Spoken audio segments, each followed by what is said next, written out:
Shalom, jemaat GKMI Gereja yang dikasihi oleh Tuhan Yesus yang hadir dalam ibadah offline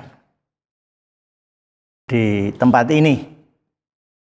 Walaupun saya belum dapat hadir secara nyata, masih dalam bentuk virtual, tapi roh saya ada bersama-sama dengan Anda di sini. Baik, sebelumnya marilah kita berdoa. Bapa kami yang di sorga, baru kali ini ya Tuhan, sepanjang hamba-Mu merayakan Natal, kami tidak dapat berhubungan muka dengan muka. Oleh karena halangan pandemi COVID-19 ini. Tapi itu tidak mengurangi kehadiran Tuhan di tengah-tengah kami. Di mana jemaat-Mu berhimpun, bersekutu di dalam nama Tuhan, maka Engkau hadir. Karena itu kami serahkan pembawaan, pemberitaan firman Tuhan dalam tangan pimpinan pertolongan Tuhan. Perkenankanlah hamba-Mu untuk boleh menjadi saluran berkat kebenaran firman-Mu. Supaya hamba-Mu boleh menyampaikan dengan kuasa dan wibawa yang daripada Tuhan sendiri. Karena itu terlebih dahulu kami mohon ampun atas segala dosa dan kesalahan kami. Baik hamba-Mu sebagai pembawa firman-Mu maupun jemaat yang menerima, yang mendengar. Sucikan kami semua agar kami layak untuk menerima firman-Mu yang kudus. Kami mampu mengerti, memahami, tapi terlebih lagi mampu mentaatinya. Tolonglah ya Allah Roh Kudus. Dalam nama Tuhan Yesus. Amin. Tema firman Tuhan pada pagi hari ini adalah langkah Allah yang terbesar. Tema ini saya ambil dengan didukung oleh ayat firman Tuhan atau firman Tuhan dari Filipi 2 ayat 5 hingga yang ke-11. Demikian firman Tuhan. Hendaklah kamu dalam hidupmu bersama menaruh pikiran dan perasaan yang terdapat juga dalam Kristus Yesus.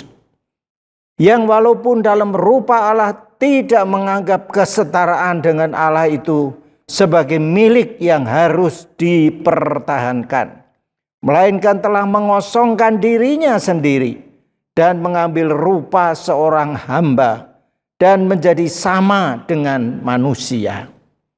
Dan dalam keadaan sebagai manusia, ia telah merendahkan dirinya dan taat sampai mati, bahkan sampai mati di kayu salib.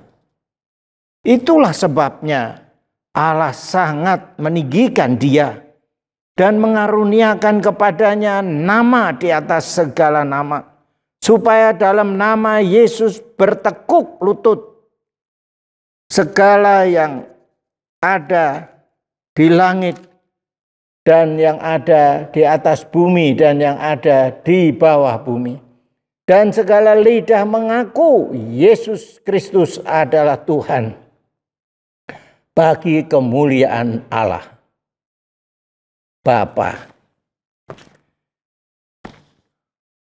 Sebelum kita merenungkan firman Tuhan lebih lanjut, kita akan menyaksikan video pendek berikut ini.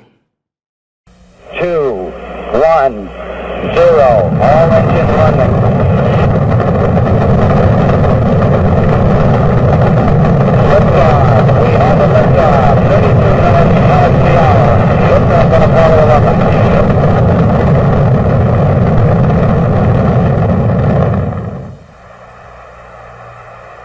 Down 2.5, picking up some dust. 30 feet, 2.5 down. Break shadow. 4 forward. 4 forward, drift into the right a little. Down a half. Contact light. Okay, engine stop. Houston, Tranquility Base here. The Eagle has landed. Roger, 20. Tranquility, we copy you on the ground. You got a bunch of guys about to turn blue. We're breathing again. Thanks a lot. Okay, Neil, we can see you coming down the ladder now. I'm at the foot of the ladder. The limb footbeds are only depressed in the surface about 1 or 2 inches. I'm going to step off the limb now. That's one small step for man, one giant leap for mankind. Tony, this is so great you can't believe it.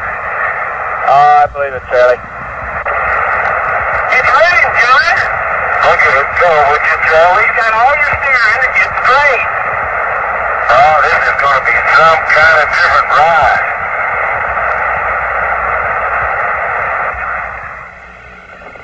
Hippity hoppity hopping over hill and dale.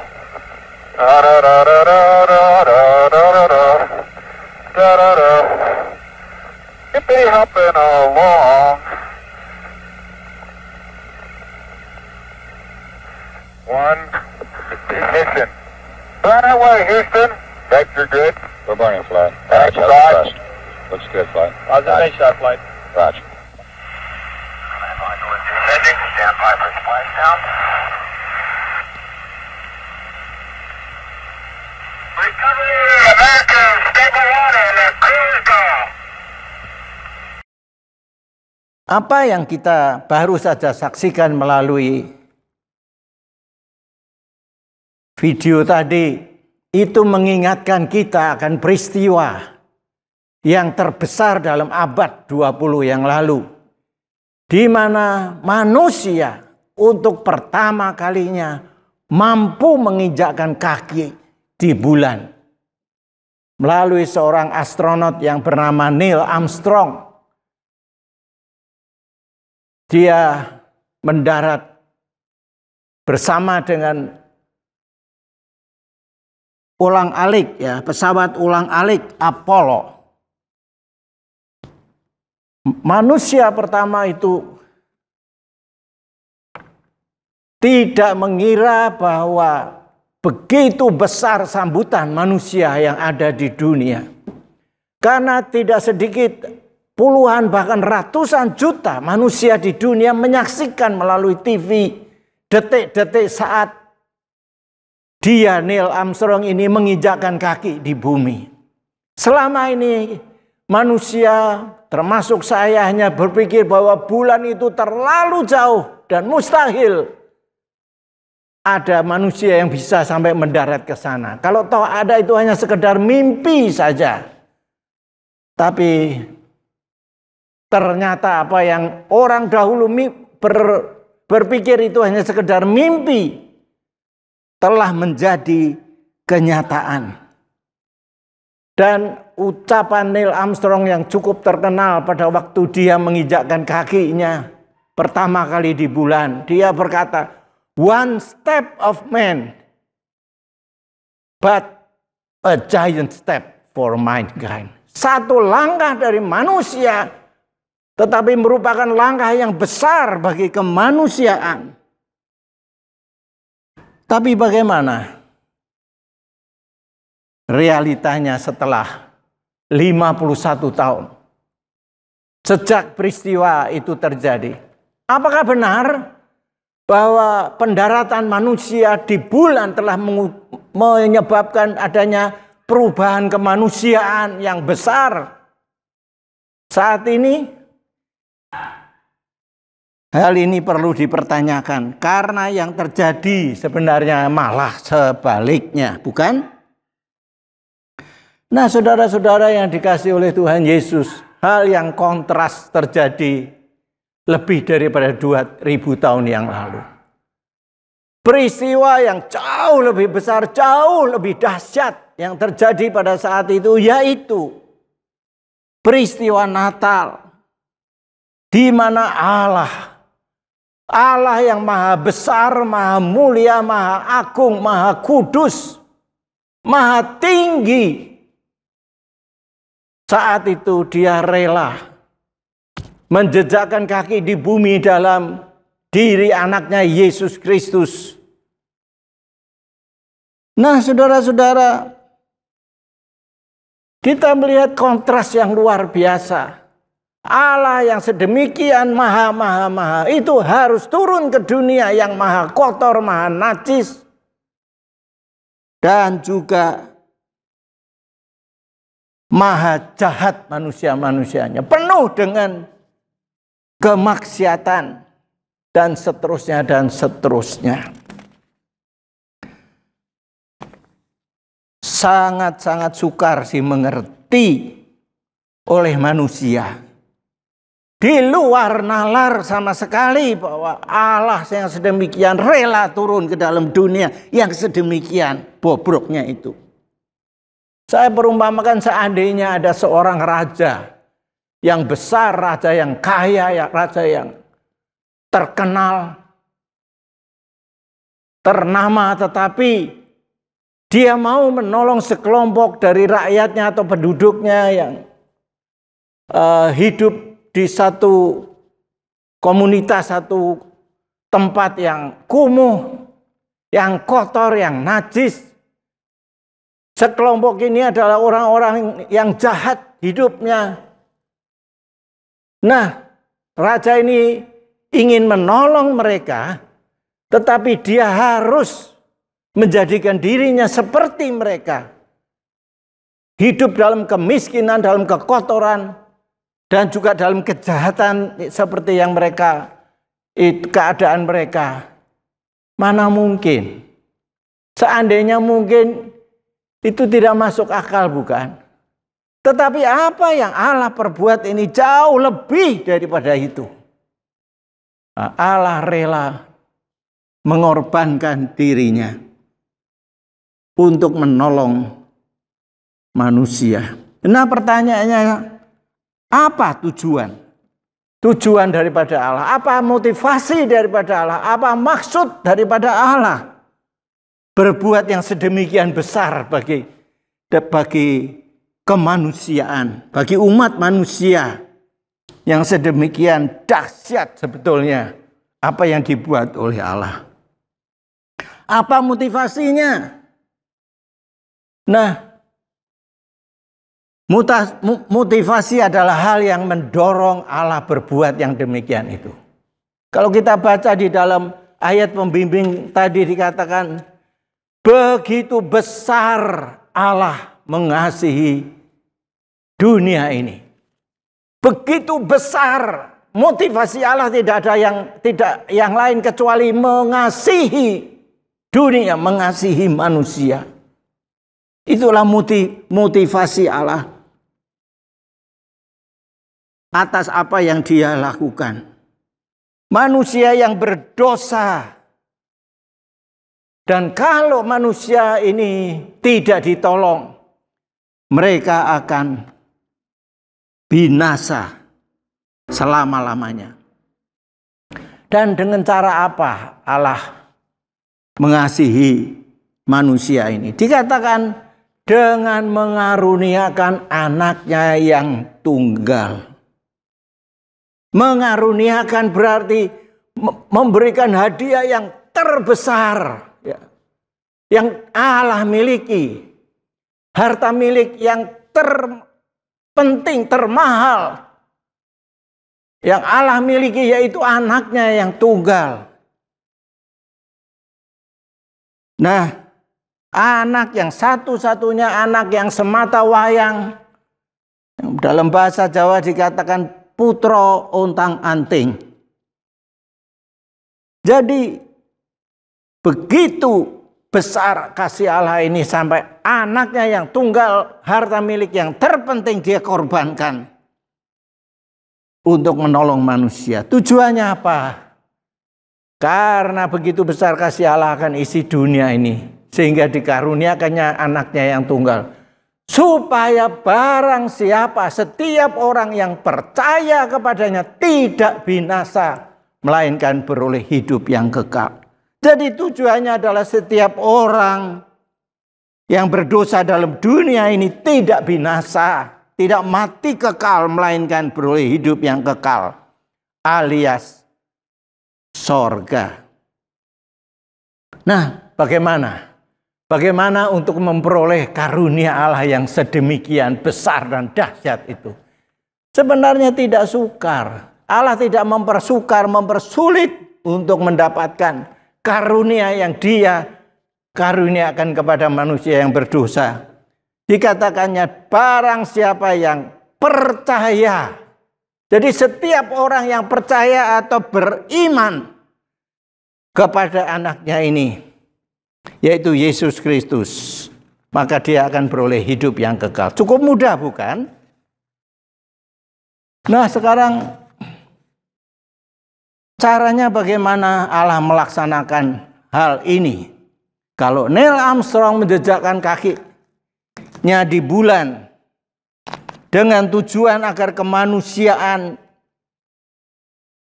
ada perubahan kemanusiaan yang besar setelah itu, tetapi Allah turun ke dalam dunia untuk melaksanakan tujuannya, yaitu menyelamatkan seluruh umat manusia dari kebinasaan. Lalu apa? Apa yang harus dilakukan oleh anaknya yang dikirimkan ke dunia ini, yaitu Yesus Kristus, untuk dapat melaksanakan tujuan daripada Allah? Apa yang harus Yesus Kristus anak Allah ini lakukan? Nah, Paulus dalam suratnya kepada jemaat di Filipi pasal 2 tadi, ada 3 hal yang luar biasa yang dilakukan oleh Yesus Kristus anak Allah. Yang pertama ialah bahwa anak Allah, Yesus Kristus, harus menanggalkan dirinya, mengosongkan dirinya. Yesus Kristus harus mengosongkan dalam pengertian tidak menganggap kesetaraannya dengan Allah sebagai milik yang harus dipertahankan, dikatakan demikian. Dan menjadi manusia yang biasa. Ini luar biasa. Bagaimana tidak? Yang maha kudus, maha kuasa, maha besar harus menjadi manusia yang hidup dan hidup bersama dengan manusia yang berdosa, yang hina, yang kotor, yang najis, yang terkutuk, dan seterusnya, dan seterusnya. Nah, saudara-saudara yang dikasihi oleh Tuhan, secara pikiran manusia ini sesuatu yang tidak masuk akal, bukan? Tidak nalar. Tetapi itulah yang Allah kerjakan melalui Yesus Kristus anaknya yang tunggal. Yesus Kristus yang adalah raja di atas segala raja sebenarnya, harus meninggalkan kerajaan surga yang maha mulia, turun ke dunia sama dengan manusia. Sekali lagi ini tindakan yang luar biasa. Yang kedua, kalau Yesus Kristus masuk ke dalam dunia, turun ke dalam dunia, lahir sebagai anak manusia, lalu macam apa? Manusia macam apa yang Yesus, keberadaan Yesus di dunia ini? Apakah dia menjadi seorang anak raja, seorang pembesar, menjadi seorang pejabat, seorang bangsawan, sementara di dunia? Nah, kalau itu yang terjadi, ya masih lumayan. Masih lumayan, tetapi yang terjadi adalah justru sebaliknya. Yaitu menjadi hamba atau budak. Nah, saudara-saudara yang dikasihi oleh Tuhan Yesus, ketiga, dia menjadi hamba atau budak yang bagaimana? Kalau sebagai hamba atau budak yang biasa masih lumayan, yaitu dia diharuskan untuk melayani tuannya, mengerjakan pekerjaan apa saja yang diperintahkan oleh tuannya. Ya masih mendingan karena dia akan mendapatkan makan, jaminan makan, akan mendapatkan jaminan tempat untuk beristirahat dan sebagainya dan sebagainya.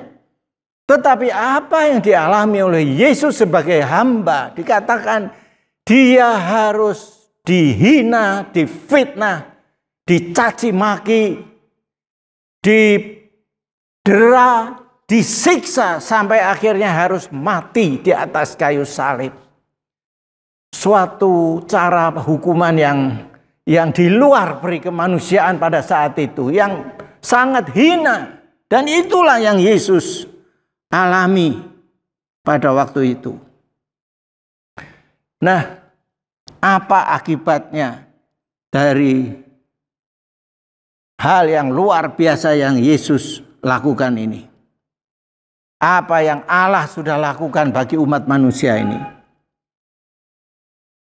Dihasilkan dua hal paling tidak, ya. Kalau satu langkah manusia mendarat di bulan, maka ada kemanusiaan yang dikatakan akan langkah besar bagi umat, bagi kemanusiaan, tetapi justru apa yang dilakukan oleh Allah, satu langkah Allah ke dunia membuat suatu perubahan yang amat besar, bahkan amat dahsyat bagi umat manusia. Apa itu? Yang pertama, perbuatan Allah ini mengakibatkan manusia berpindah dari binasa kepada hidup yang kekal. Tidak binasa, melainkan beroleh hidup yang kekal, dikatakan Yohanes 3 ayat 16. Dia pindah daripada neraka kepada surga, pindah daripada maut kepada hidup. Yohanes 5:24. Saudara, tidak ada hal yang lebih besar daripada hal ini. Karena tidak ada seorang manusia pun dengan cara apapun, dengan mengorbankan apapun yang dia punya, bisa berpindah daripada neraka kepada surga, daripada maut kepada hidup. Tidak ada yang bisa. Karena itu semata-mata hanya karena anugerah Allah saja. Ya. Nah, saudara ingat akan cerita orang kaya dan Lazarus yang miskin, bukan? Ternyata orang yang kaya itu masuk neraka dan Lazarus yang miskin masuk ke surga atau Firdaus. Dan di situ orang yang kaya itu usul kepada Bapak Abraham yang bersama dengan Lazarus itu, tolong kalau bisa saya ini dipindahkan begitu, berpindah dari neraka ini yang panas ini kepada surga. Lalu Abraham dikatakan, tidak mungkin. Kalau begitu tolong supaya Lazarus kembali ke dunia memberitahu saudara-saudara. Tidak mungkin juga. Karena di dunia di sana sudah ada kitab Taurat dan nabi-nabi. Jadi sudah diberitakan, sudah ada berita tentang ini. Kalau toh ada orang yang bangkit dari kematian memberitakan lagi, tetap mereka tidak akan percaya. Jadi tidak ada kesempatan, tidak ada kemungkinan untuk manusia bisa berpindah daripada neraka kepada surga. Yang kedua, manusia dapat berubah dari manusia lama menjadi manusia baru.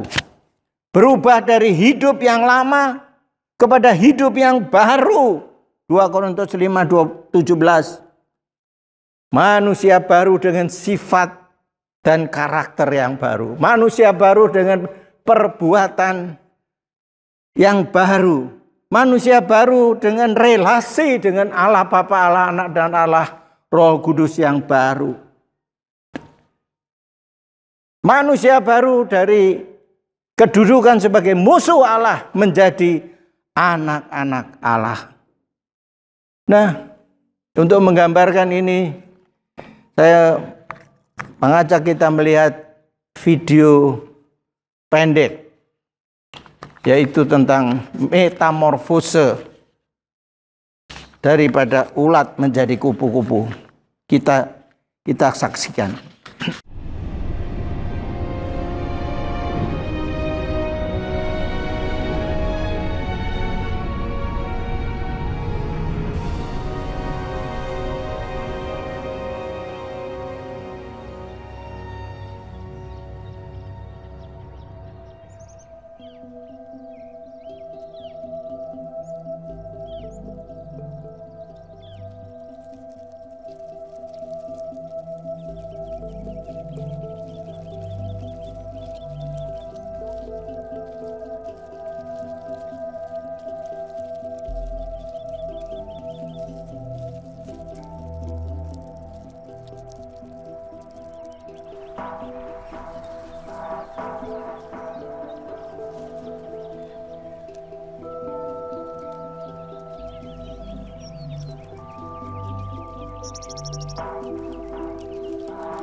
Nah, melalui video tadi, macam manusia mana yang Anda mau menjadi? Mau menjadi manusia seperti ulat tadi yang kotor, yang jijik, yang justru merusak, yang bisa membawa penyakit gatal dan sebagainya, atau justru menjadi kupu-kupu. Ulat yang terikat menjadi kupu-kupu yang bagus dengan sayapnya bisa terbang kemana-mana lepas. Dan keberadaannya justru menguntungkan, yaitu dia membantu penyerbukan di bunga, ya, penyerbukan sehingga membuat bunga itu akan menghasilkan buah. Nah, inilah dua hal yang besar yang Allah kerjakan melalui peristiwa Natal ini, yaitu memindahkan manusia daripada mati kepada hidup, daripada neraka kepada surga, dari hidup lama, dan yang kedua mengubah manusia dari hidup lama menjadi hidup yang baru. Sekali lagi, inilah peristiwa akibat daripada peristiwa Natal. Dan yang ketiga, sebagai penghargaan Allah akan ketaatan dan pengorbanan Tuhan Yesus Kristus yang sedemikian besar, pada ayat yang ke-9 dikatakan, Allah berjanji untuk meninggikan dia dan mengaruniakan kepadanya nama di atas segala nama, yang ada di atas bumi dan yang ada di bawah bumi, dan segala lutut akan bertelut dan segala lidah akan mengaku bahwa Yesus Kristus adalah Tuhan, bagi kemuliaan Allah Bapa. Sebagai penutup, mengingat akan betapa besar makna Natal, makna peristiwa Natal yang telah diperbuat oleh manusia, yang diperbuat oleh Allah bagi manusia, yang berdampak begitu besar, sangat besar bagi umat manusia. Maka sebenarnya saudara-saudara, Natal tidak cukup hanya sekedar diperingati, tidak cukup hanya sekedar dirayakan walaupun sebesar apapun perayaan itu, dengan biaya yang besar sekalipun juga tidak cukup hanya itu. Tapi Natal harus dialami oleh setiap orang. Karena kalau peristiwa Natal, apa yang ditawarkan oleh Allah kepada manusia tidak dialami oleh manusia, maka sebenarnya sia-sia belaka pengorbanan Allah yang maha besar itu. Oleh karena itu, saudara-saudara, mari kita introspeksi diri kita sendiri.